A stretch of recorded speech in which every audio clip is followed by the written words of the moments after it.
Hi everyone, welcome to my channel and you're listening to Subhash Chandran. In this video, we are going to talk about the minimum knowledge one should have to do piping design individually. This video will be very useful for those who are having an experience of 2 years and above. The reason why I wanted to make this video is most piping engineers are not confident enough to perform the complete cycle of piping design engineering. They are really good at doing one particular activity. That's because they don't get an opportunity to see the other side of the stage. That's one of the reasons why they do not have an idea about where to start and where to end. So this video will be very helpful for you to understand what kind of knowledge you should have to perform your piping design engineering right from the start to an end individually. Before getting to the video, if you are a new viewer, as I used to say, give me a subscription because nothing keeps me motivated other than your subscription. And also don't forget to click on the bell icon so that you'll get a notification of all my posts. So without wasting time, let's get into the subject. When we talk about engineering is always so vast irrespective of whichever field it is. You can take any field. All the fields of engineering has immense areas to study. As long as you are willing to study and to know more and to learn new things and willing to improve your knowledge, you can go to any extreme. There is no end for it. But to begin with, you don't need to have an 100% knowledge in anything. You can always learn along with the job. You just have to give some time for it. Because knowledge is not something that you can gain in overnight. To get certain level of knowledge, you need to have an interest in learning. You should be ready to accept your mistakes and you should be ready to correct your mistakes. You'll be learning from your experience. You'll be learning from your peers and you learn from your bad experience, good experience. Basically, it needs time. You need to give a time to improve your knowledge. All you have to do throughout the time is that you must have a determination to learn. This is the only quality one should have to gain knowledge. Now let's come to piping design. If you see most piping design engineers who are in the beginners and intermediate level always have doubts in their mind about the ability to perform the project or ability to perform the entire activity of design engineering individually. They need a support from the peer engineers, colleagues and friends all the time. But we should think how long we should go like this. So is it not a right time to understand how much knowledge is required as a minimum so that you can comfortably execute your designing activity confidently? Now let's get into the core topic. Here we go.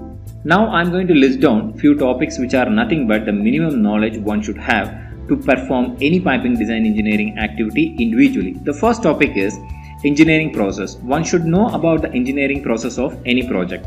And the second topic is input. You should know what kind of input is required to perform any engineering activities. And the third topic is outputs. What are the outputs that you have to deliver in any project? And the fourth one is what kind of skills you need to have to perform the above activities. And the fifth one is the quality procedures that you have to follow in any projects. So these are the 5 important areas that I'm going to cover in this video. If you are able to know about these 5 areas, I can confidently tell you that you can execute any piping design engineering activities individually. Let's start with the first topic, engineering process.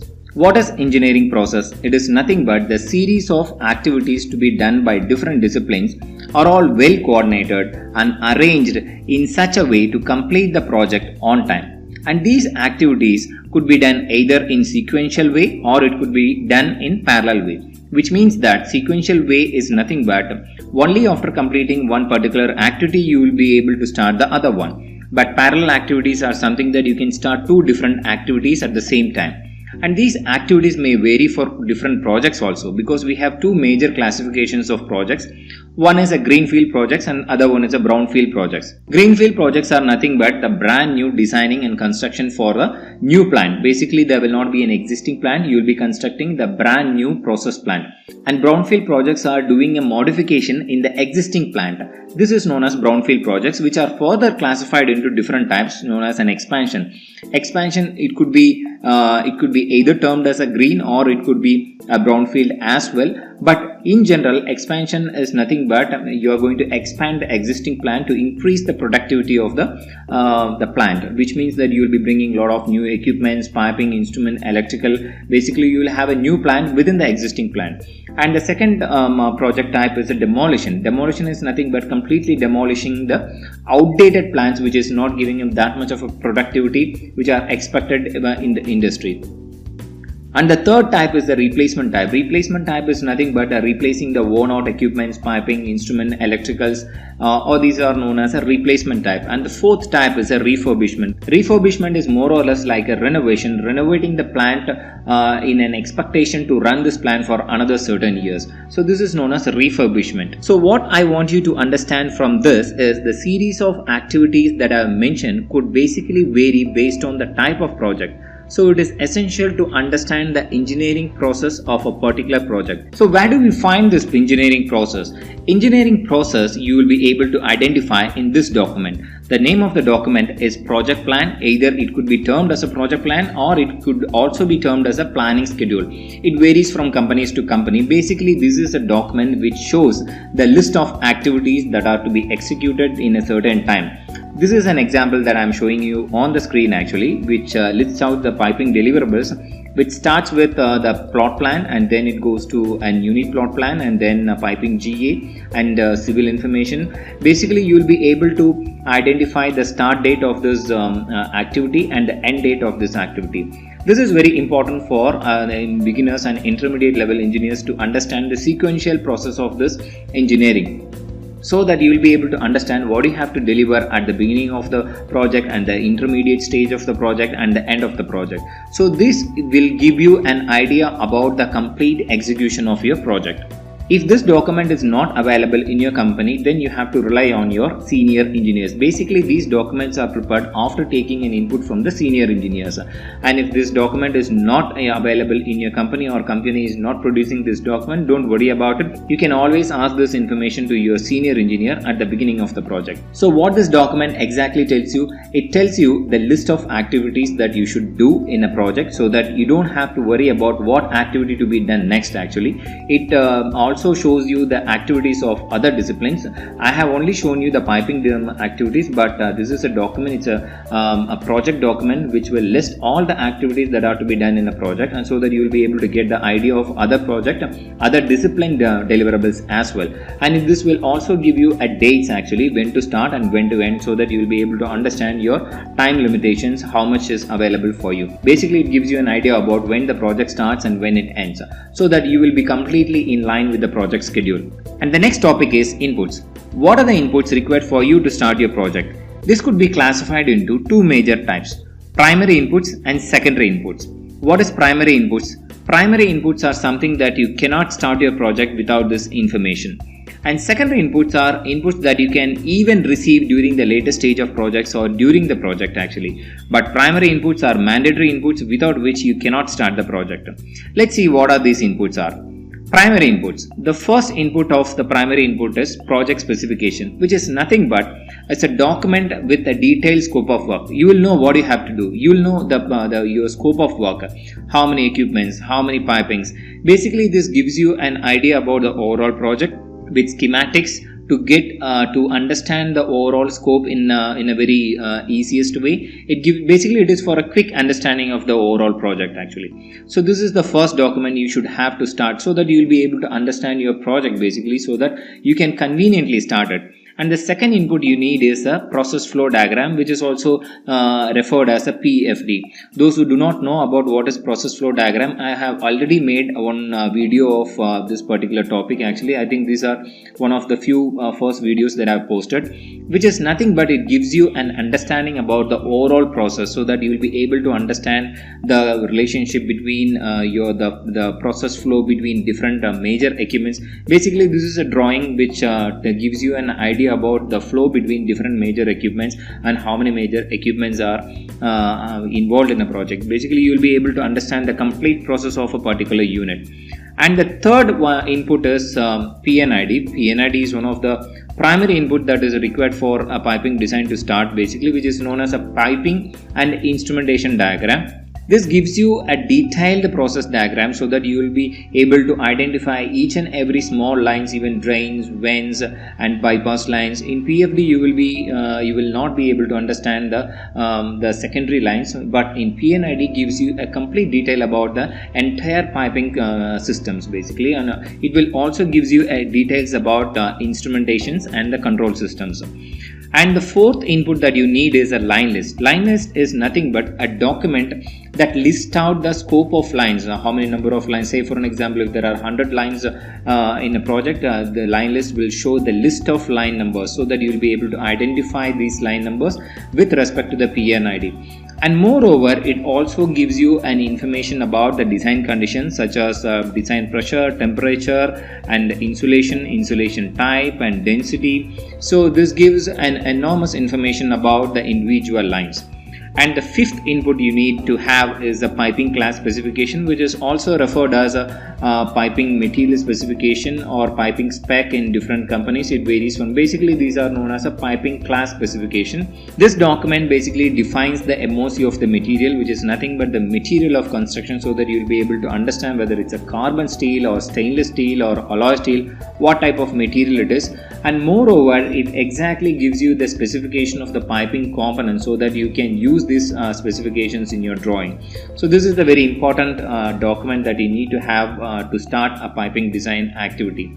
And the next input is the standards and specification. Every company has their own standards and specifications, so it is really important to have the standard engineering documents, which is the first document is an engineering procedure, because it varies from companies to companies. So you must have those engineering procedures. Basically, these engineering procedures are focused more on to how the layout should be made, and how supports to be given, and what is the procedure you should follow, what is the criteria you should follow for stress analysis and all.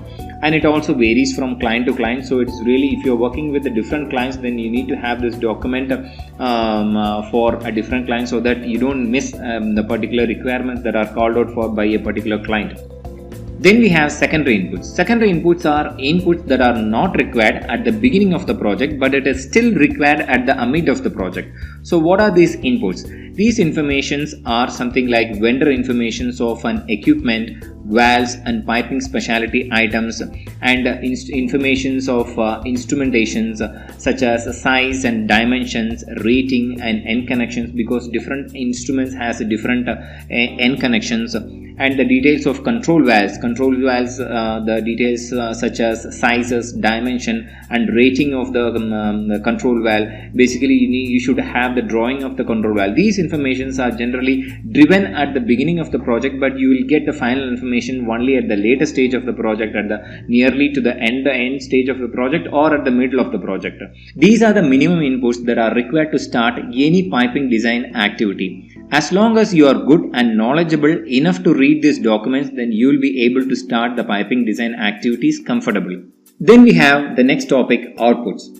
As a piping design engineer, it is your responsibility to know what you have to deliver irrespective of the type of project you are working on. You must know what are the documents to be delivered, submitted from piping point of view. So I'm going to list down few important documents that are to be delivered irrespective of the type of projects you are working on. These are general documents that are generally submitted in all piping projects. Few documents may not be required based on the type of project you are working, but in general these are the common documents that needs to be submitted during the engineering submission for any project. So the first document is nothing but the plot plan. Plot plan, you must know about how to make a plot plan, how to prepare a plot plan, what are the information that has to be put into the plot plan. And the second important document is equipment general arrangement, which is also known as the unit plot plan. Basically, this is a document where you identify your equipments and the location of the equipments with respect to your coordinates and the accessibility of the equipments. All these are assessed in this drawings basically. So this is one of the other document that you have to submit. And the third important document is the piping general arrangement drawing, which is also known as a piping layout, which is one of the primary important documents that are delivered in piping design. So basically you should know how the piping needs to be arranged and how it is connected with an equipment, how it has to be supported, and how the layout needs to be planned. So these are the important things that you have to capture in this document. There are many, I cannot list the number of requirements in the piping general arrangement, but here the intent is to highlight you what are the documents that you have to deliver. And the fourth important document is piping isometrics, which shows the 3D view of the piping, the line in isometric view, which will also have the list of materials that are to be a part of the particular line actually, which will also have a lot of other informations like insulations, painting and engineering classes and hydro test. There are many informations are available in this piping, so you must know that you have to deliver a piping isometrics. These are the fourth important output. And the fifth important the output you have to deliver is a piping MTO, which is basically a list of materials to be procured for the construction. We are not done yet. We still have 5 more requirements. Let's look into it. And the next one is that tie-in list. Tie-in list is a document that lists out the tie-in numbers with respect to the start line and the end line based on the P&ID actually. So in tie-in list, you will be also giving a lot of other information such as the what kind of tie-in, what is the flange joints, and what is the type of the tie-in joint, and what is the pipe schedule, what is the thickness of a particular joint. So a lot of informations are available, and you should aware that this document needs to be submitted. And the next document is a pipe support details. This will have the list of pipe supports and the pipe drawings, and if there is a customized piping support, then you have to deliver a pipe support drawings. Basically you should cover all areas of the pipe supports. That's why I mentioned pipe support detail.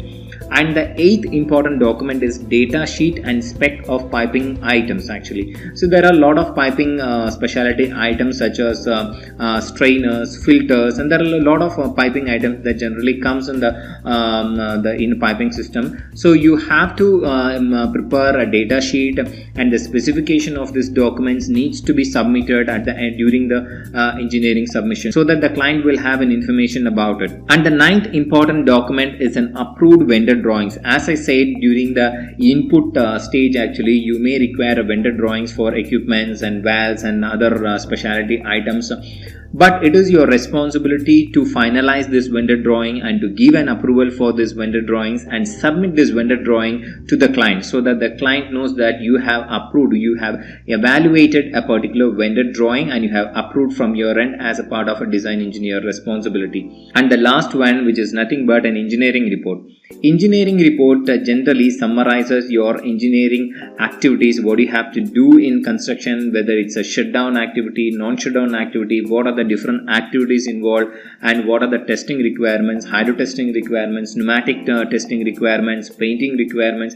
So basically engineering reports is a summary of your engineering submission, so that if anyone goes through your report, they will be able to understand what is your package is actually consist of. Then the next topic is skills. Skills that are required for an engineer to do a piping design engineering activities comfortably. And the first skill is that you must have the knowledge about the P&ID symbols, because P&ID symbols helps you to understand, helps you to interpret the P&IDs and the process schemes that are given in the P&ID drawings basically. And the second important skill is to ability to read and understand the process from the P&ID. See, from the P&ID you must be able to understand where the line goes and what is the how many valves are there, and do we have any control valves, do we have any flow instruments. You'll be able to understand what kind of instruments are there, what is the size, and what are whether the line has an insulation. There are many information that you can get from P&ID. Basically you must be able to understand the process scheme from the P&ID. And the third important skill is that you must know the purpose of your piping deliverables. We just have seen the few documents in the outputs. Outputs are known as a piping deliverables. But you should also aware about the purpose of the piping deliverables, why you are delivering certain documents. Say for an example, piping MTO. We have to deliver the piping MTO for the procurement, so that the procurement will arrange these materials. Otherwise they will not be able to arrange the materials. So if MTO is something that it will have a list of piping components, so that the procurement can start procuring these items for construction. So basically you must know the purpose of each individual documents and drawings that you are going to deliver. So only then you will be able to put the right informations in the particular drawings and documents. So that's one of the important the reason why I want you to understand the purpose of the piping deliverables. And the fourth important skill one should have is the piping symbols and drafting knowledge. Basically, you should also know, like a P&ID, you should know the piping symbols of the fittings, flanges, and how pipes are presented, what are the different orientations, how it looks like. So, and you should also aware about how it has to be drafted, how the bigger size lines are drafted, how smaller size lines are drafted, how it is drafted in an isometric view, how it is drafted in an elevation view. So basically, you must be well conversant with your piping symbols and the drafting skills. And the fifth one is that you should have a skill both in your 2D and as well as 3D. You should be able to make the 2D drawings and make the 2D piping drawings and the 3D modeling in software, so that you will be able to understand the requirements actually. Basically, in 3D, from 3D you will be extracting the 3D model and as well as the drawings. So if you do not know the requirements and if you are not skilled in 2D, then probably you will not be able to make out these drawings. Then we have the sixth requirement is that you should have a knowledge about the pipe routing and layout arrangement, which is one of the very important qualification that as a piping design engineer you should have. This is the requirements of routing and layout arrangements are so immense. It varies with equipments, it varies with the areas, and it varies with the elevation. So you should aware about the entire concept of routing and layout arrangement. Then we have, you should know how to read the piping class. Piping class is nothing but it gives you a material specification of piping components and fittings. So basically you will be able to understand what are the informations like PT rating and what is the rating of the valve and what is the class of the piping schedule, what is the thickness. You should be in a condition to understand each and every part of the piping class. And the eighth important skill that one should have is the basics of an equipments basically. Because lots of equipments are used in process plants, something like pumps, compressors, turbines, pressure vessels. There are a lot of pressure vessels types are there, drums and columns and heat exchangers. There are a lot of things are there actually. So you should have an idea about just a basic knowledge about the equipments. Then the ninth skill you should have is the interdisciplinary coordinations. Like I said in my previous topics, there are some inputs that you need to get during the stage of the project. These information that you may get from different disciplines. So you must be able to coordinate with the different disciplines to get these inputs and also to share your inputs to them, because process may need some piping information, civil may need some piping information. So basically you must be a good the team coordinator so that you can interact with the different disciplines to get these inputs. Finally, our intent is to perform the piping design engineering activity. So you should have the skill so that you'll be able to follow up for the input, and as well as you'll be able to give your inputs on time, so that the entire project will go as per the planning schedule.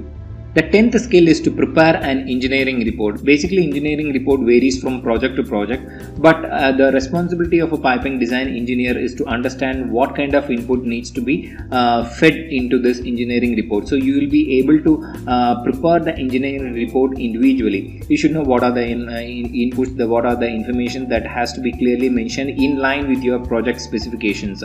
So these are the 10 important skills one should have to perform the piping design engineering activities comfortably, basically, and particularly individually. If you are aware about these, if you are able to possess these skills and the knowledge that I have said so far, actually you will be comfortably able to execute any project individually. And we still have to cover one more topic, which is nothing other than the quality procedures.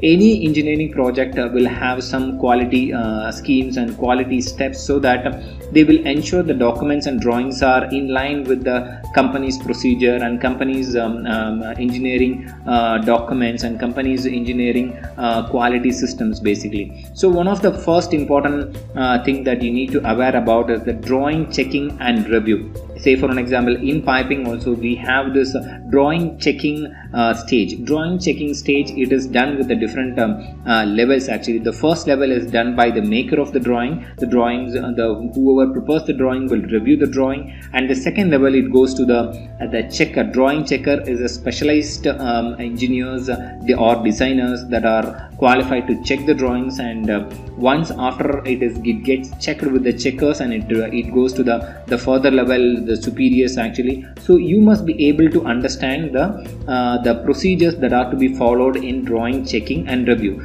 So basically you will be able to you will be identifying the mistakes in different stages, so that you can ensure that the drawings that goes to the client are flawless drawings actually. And the second thing that you have to understand is the internal documentation procedures. See, different company has their own set of the standards and requirements. So you must be able to pull out these informations to understand how your document has to be prepared, in what is the document, the number type. There will be different tagging systems, there will be different numbering systems. So you should have an idea about this internal documentation procedure. Then the third is that review other discipline documents and drawings. So in a piping project, you should also review the other documents such as a P&ID. You have to review the civil support drawings, you have to review, and you should also get an input from the instrumentations, underground layouts, above ground layouts actually. So you should basically able to find the importance of reviewing the other disciplinary documents, because this information is also relates with the piping information. So if anything goes wrong in the other documents, and you will also get affected in your design actually. So you should have an understanding about the importance of reviewing the other disciplinary documents. And the fourth important is that reviewing and approval of the vendor document. As I mentioned in my previous topic, you have to submit the approved vendor documents to the clients actually. So it is your responsibility to review the vendor documents, because though the design of the components are with the vendors, but you still have to ensure that whether it meets your requirement, because you will have a base design basis. Accordingly the vendor will be preparing. So you should ensure that whether it meets your requirement or not, and approve the vendor drawing so that it can be technically used. And the last but not the least is that you should abide the project schedule, and you should understand the importance of project schedule, because project schedule is a plan that has been made with a date and time, so that it ensures that you will complete the activity within this particular planned date actually. So you should understand the importance of the project schedule so that you can submit the documents on time without any delay. That's it guys, thank you so much for listening. I know this video went little longer, but I wanted to make sure that I should mention all these informations. These are the minimum inputs, and these are the minimum knowledge one should have to execute any piping design engineering activity individually actually. If you are comfortable and well conversant with the knowledge and the steps and the process that I have mentioned in this video, I guarantee that you will be able to comfortably execute your engineering activities. And still you may require some support from engineering levels, but you don't have to run for each and everything with your peers and your friends actually. So once again, thank you so much for listening. If you like this video, give me a like and also share with your friends, and also don't forget to subscribe to my channel, because your subscription is the only motivation for me to do more and more videos and to share more of my knowledge with you. I will meet you in another fantastic video. Until then, bye from Subhash Chandran.